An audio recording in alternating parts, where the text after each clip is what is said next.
Hello അസ്സാമു അലൈക്കും welcome back to നിസി green. ഇന്ന് നമ്മൾ പാലട കേക്ക് ഉണ്ടാക്കിയെടുക്കുന്നത് ഇതെങ്ങനെ ചെയ്യുന്നത് നമുക്ക് നോക്കാം. ആദ്യം തന്നെ നമുക്ക് കേക്ക് ടീൻ ഒന്ന് റെഡിയാക്കി എടുക്കാം. 8 ഇഞ്ച് മോൾഡ് എടുത്ത് ഓയിൽ എല്ലായിടത്തും സ്പ്രെഡ് ചെയ്ത് താഴെയും സൈഡിലും ബട്ടർ പേപ്പർ വെച്ച് കൊടുക്കാം. കേക്ക് ഉണ്ടാക്കാൻ വേണ്ടിയിട്ട് ഡ്രൈ ഇൻഗ്രീഡിയൻസ് ഒന്ന് തരിച്ച് വെക്കണം. 1 കപ്പ് മൈദ, 1 teaspoon baking powder, 1 pinch baking soda. ഇതെല്ലാം കൂടെ 3 പ്രാവശ്യം തരിച്ചെടുത്ത് സൈഡിലേക്ക് മാറ്റി വെക്കാം. ഡ്രൈ ആയ ബൗളിലേക്ക് 4 എഗ്ഗ് പൊട്ടിച്ചൊഴിച്ച് 1 teaspoon vanilla essence, 1/4 cup sugar ഇതെല്ലാം കൂടെ നന്നായിട്ടൊന്ന് ബീറ്റ് ചെയ്യുക. മൂവ് ചെയ്യുന്നത് ഒരേ ഡയറക്ഷനിലായിരിക്കണം. നന്നായിട്ട് ഫ്ലഫി ആയതിനു ശേഷം 3 ടേബിൾ സ്പൂൺ ഓയിൽ ഒഴിച്ച് ജസ്റ്റ് ഒന്ന് ബീറ്റ് ചെയ്യുക. ബീറ്റ് ചെയ്യുന്നത് സ്ലോവിലായിരിക്കണം ചെയ്യേണ്ടത്. ഓവർ ബീറ്റ് ആയാൽ ഒരുപാട് പ്രശ്നങ്ങളുണ്ടാവും, ബാറ്ററൊക്കെ താഴ്ന്നു പോകും. ഇനി ഇതിലേക്ക് കുറേശ്ശെ ഡ്രൈ ഇൻഗ്രീഡിയൻസ് ചേർത്ത് ഫോൾഡ് ചെയ്യണം. കട്ട് ആൻഡ് ഫോൾഡ് രീതിയിൽ. ഈ സമയത്ത് നന്നായിട്ട് ഫോൾഡ് ആവും വേണം, എന്നാൽ ഓവറായിട്ട് ഫോൾഡ് ചെയ്യാനും പാടില്ല.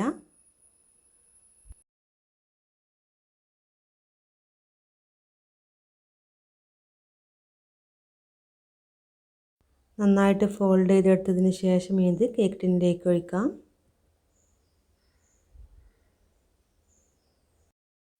ഇനി ഇത് നന്നായിട്ടൊന്ന് ടാപ്പ് ചെയ്യണം. ഇതിനുള്ളിലെ എയർ ബബിൾസൊക്കെ ഒന്ന് പോവാൻ വേണ്ടിയിട്ടാണ്. 150 ഡിഗ്രി സെൽഷ്യസിൽ 10 മിനിറ്റ് പ്രീഹീറ്റ് ചെയ്ത ഓവനിൽ 150 ഡിഗ്രി സെൽഷ്യസ് 20-25 മിനിറ്റ് ബേക്ക് ചെയ്യാൻ വെക്കണം. ഈ സമയം കൊണ്ട് നമുക്ക് കേക്കിലേക്ക് വേണ്ട അടപ്രഥമൻ ഉണ്ടാക്കിയെടുക്കാം. 1 ലിറ്റർ പാൽ തിളച്ച് വരുമ്പോൾ അതിലേക്ക് 1 കപ്പ് അട തിളച്ച വെള്ളത്തിലേക്ക് ഇട്ട് ഫ്ലെയിം ഓഫാക്കി 20 മിനിറ്റ് വെച്ചതിന് ശേഷം നല്ല വെള്ളത്തിൽ കഴുകി വൃത്തിയാക്കി ഊറ്റിയെടുത്തത് ഇത് പാലിലേക്കിട്ട് നന്നായിട്ടൊന്ന് മിക്സാക്കി വേവിച്ചെടുക്കണം. പാൽ നന്നായിട്ട് തിളച്ച് വരുന്നതോടെ 4 ഏലക്ക കൊത്തിയതും 1 കപ്പ് പഞ്ചസാരയും കൂടെ ചേർത്ത് നന്നായിട്ടൊന്ന് മിക്സാക്കി എടുക്കണം. പാൽ തിളച്ചൊന്ന് കുറുകി വന്നതിന് ശേഷം ഇതിൽ നിന്നും കേക്ക് വെറ്റ് ചെയ്യാൻ പാകത്തിനുള്ള മിൽക്ക് അരിച്ചെടുത്ത് മാറ്റി 1 ടീസ്പൂൺ നെയ്യ് ഒഴിച്ച് മിക്സാക്കി ഫ്ലെയിം ഓഫാക്കി ചൂടാറാൻ മാറ്റി വെക്കാം. ഇനി 1.5 കപ്പ് ക്രീം ഒന്ന് വിപ്പ് ചെയ്തെടുക്കണം. കേക്ക് ചൂടാറിയതിന് ശേഷം 3 ലെയറായി കട്ട് ചെയ്ത് ഇനി കേക്ക് ഐസിങ് ചെയ്ത് തുടങ്ങാം. ടേൺ ടേബിളിൻ്റെ മുകളിൽ കേക്ക് ബേസ് വെച്ച് അതിൻ്റെ സെൻട്രലായിട്ട് കുറച്ച് ക്രീം അപ്ലൈ ചെയ്ത് ഇനി ജസ്റ്റ് ഒന്ന് ലെവലാക്കി ഇതിൻ്റെ മുകളിൽ ഫസ്റ്റ് ലെയർ കേക്ക് വെച്ച് നേരത്തെ റെഡിയാക്കിയിട്ടുള്ള മിൽക്ക് കൊണ്ട് നന്നായിട്ടൊന്ന് സോക്ക് ചെയ്തെടുക്കണം. ഇനി ഇതിൻ്റെ മുകളിൽ ക്രീം അപ്ലൈ ചെയ്ത്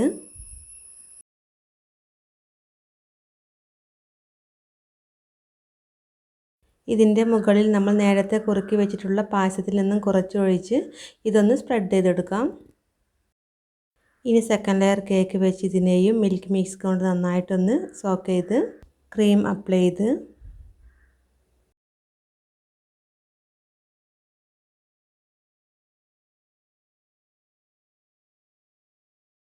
ഇനി ഇതിൻ്റെ മുകളിൽ പായസത്തിൽ നിന്നും കുറച്ചൊഴിച്ച് കൊടുത്ത് ഇതൊന്ന് സ്പ്രെഡ് ചെയ്ത് കൊടുക്കാം. ഇനി തേർഡ് ലെയർ കേക്ക് വെച്ച് ഇതിനെയും മിൽക്ക് മിക്സ് കൊണ്ട് നന്നായിട്ടൊന്ന് സോക്ക് ചെയ്യണം.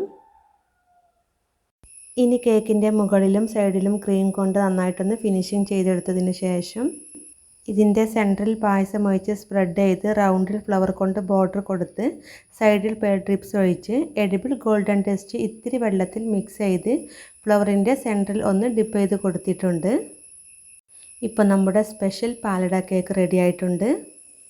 ഫില്ലിങ്ങിൽ പാലട വെച്ച് ചെയ്യുന്നത് കൊണ്ട് തന്നെ ഇതിലെ അടയും ഏലക്കയും ഷുഗറും നെയ്യും എല്ലാം കൂടി ചേരുന്നത് കൊണ്ട് തന്നെ ഒരു പ്രത്യേക ടേസ്റ്റ് ആയിരിക്കും ഈ കേക്കിന്. ഒന്ന് ട്രൈ ചെയ്ത് നോക്കണേ. അങ്ങനെ ചെയ്യുന്ന സമയത്ത് ഫീഡ്ബാക്കും കൂടെ അറിയിക്കാൻ മറക്കരുത്. ഇൻഷാ അല്ലാഹ് വീണ്ടും ഒരു നല്ല റെസിപ്പിയുമായിട്ട് വരുന്നതായിരിക്കും. Thank you.